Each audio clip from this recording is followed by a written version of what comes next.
to invest in a country with nearly 450,000 university graduates per year.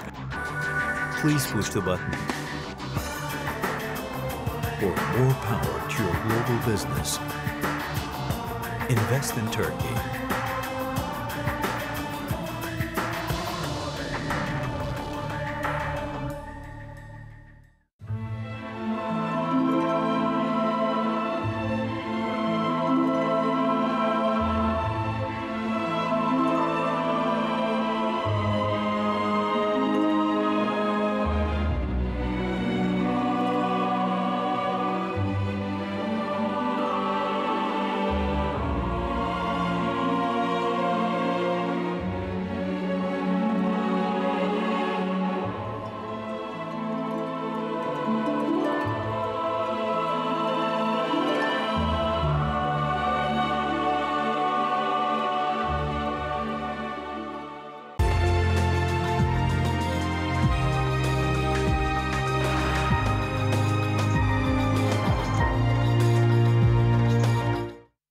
This is Al Jazeera.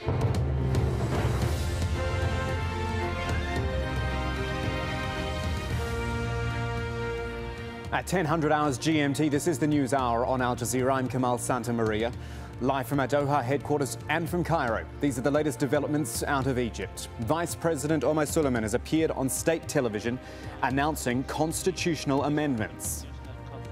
They're keeping their spirits high in Liberation Square as the protests continue with a renewed call to oust President Mubarak. And Egyptian authorities free the Google executive arrested for apparently sparking the uprising. Plus other news, a Chechen rebel leader claims responsibility for the Moscow airport bombing and promises Russia a year of tears. Plus fighting extradition, the WikiLeaks founder Julian Assange arrives for a second day in court, but could he face a secret trial?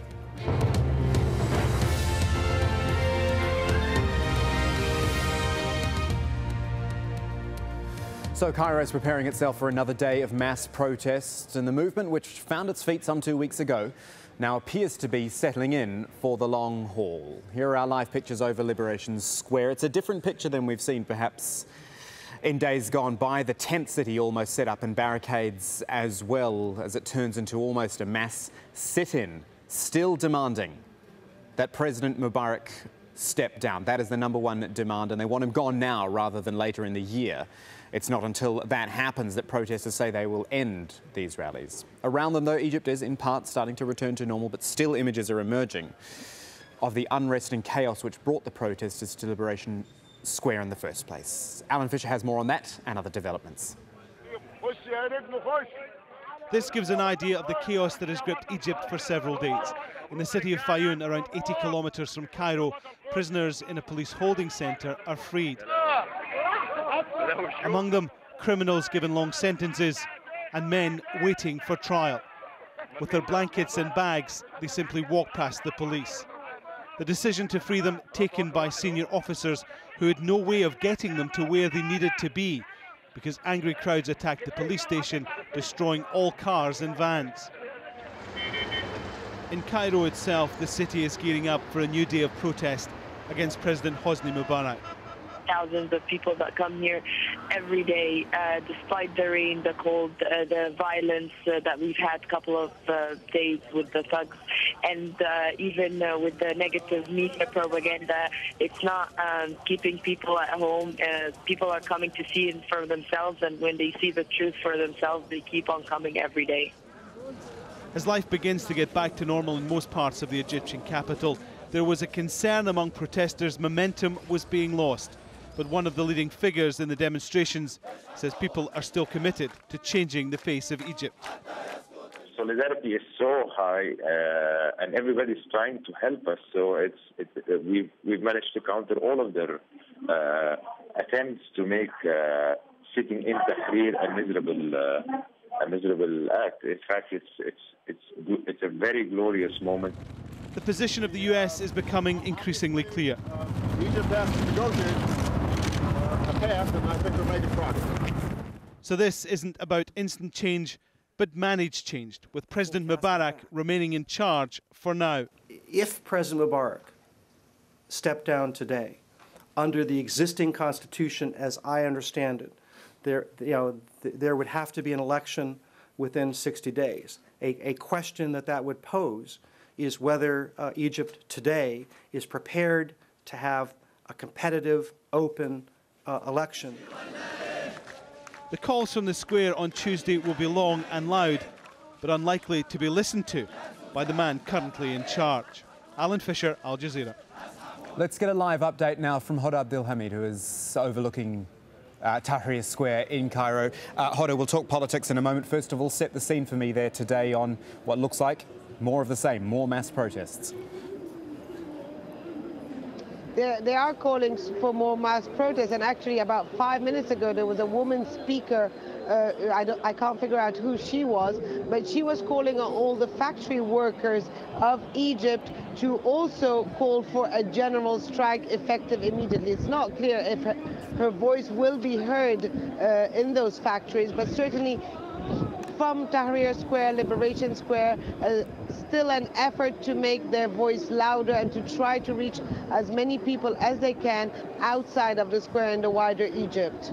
Hoda, stay with me one moment. I want us to have a listen to Vice President Omar Suleiman, who spoke about half an hour or so ago, announced the president is setting up a committee to amend the constitution, and also talked about demonstrators not being prosecuted. Have a listen. We'll talk in a moment.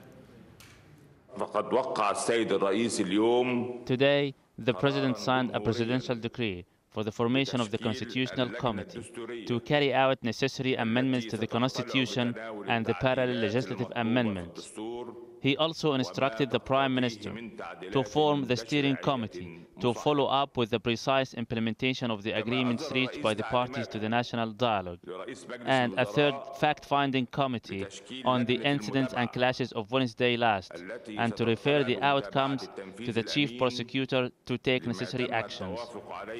So Hoda, Omar Suleiman talking about steering committees and constitutional reform. It is slowly little bits of movement. Do you think the protesters, the pro-democracy demonstrators, will concede that yes, this is movement, or is it just Mubarak gone or nothing for them? Well, I think, first of all, I don't think they have heard the news yet here on Liberation Square. Now, they are asking for some tangible proof that actually all the declarations that they've heard over the past 2 weeks are for real. So if the president did sign a presidential decree, that would certainly be received as one signal that maybe this time they will get what they want. You have to understand that from their point of view, they've heard so many speeches, so many pledges, so many promises, that unless there are extremely concrete steps that are vouched from people they trust, it's very difficult for them to believe anything that's happening. And I think there's also an effort from the people who are trying to represent them. For example, this Council of Wise Men, who has been emerging more and more over the past few days, is that this council is also trying to convince the youth here that they've already achieved a lot. Maybe the youth on the square, by living here, by being disconnected from what's happening outside, don't realize the full impact at what they've done so far. But they're certainly adamant that they are not going to go away now. They want guarantees, and they want very concrete guarantees. So you'd say, Hoda, that the momentum is still there, because looking at Tahrir Square today, it's a different scene. I described it as a movement that was on its feet a week ago and now is almost sitting in for the long haul. Yeah, this is what's happening now. We've entered a second stage. This is really the stage where the hardcore or the are coming back or are staying on the square. There is a fear among the organizers that the momentum might be losing some steam, that the window for democratic reform might be shutting down. I mean, I have to say that by seeing them on a daily basis, their mood really swings every 2 or 3 hours, depending on what is going on. Today is a big day for them because they have called for a 1 million march. It's really not clear whether that 1 million march will actually happen or not I'm overlooking the square. Yesterday at this time, it was slightly less packed, but a few days ago at this time, it was certainly more packed. So they are having efforts also to keep the momentum. They've put all around the square very graphic pictures of the people who have died during the confrontations last week. They're also, for example, distributing statements. I have one here, which is a statement to the public prosecutor, general prosecutor, asking him to start investigations into civil servants, into businessmen about corruption allegations. So they are trying to keep the momentum by making some very concrete demands and by trying to touch really all the different sides of the Egyptian society. But it's a very hard battle because the government is there and the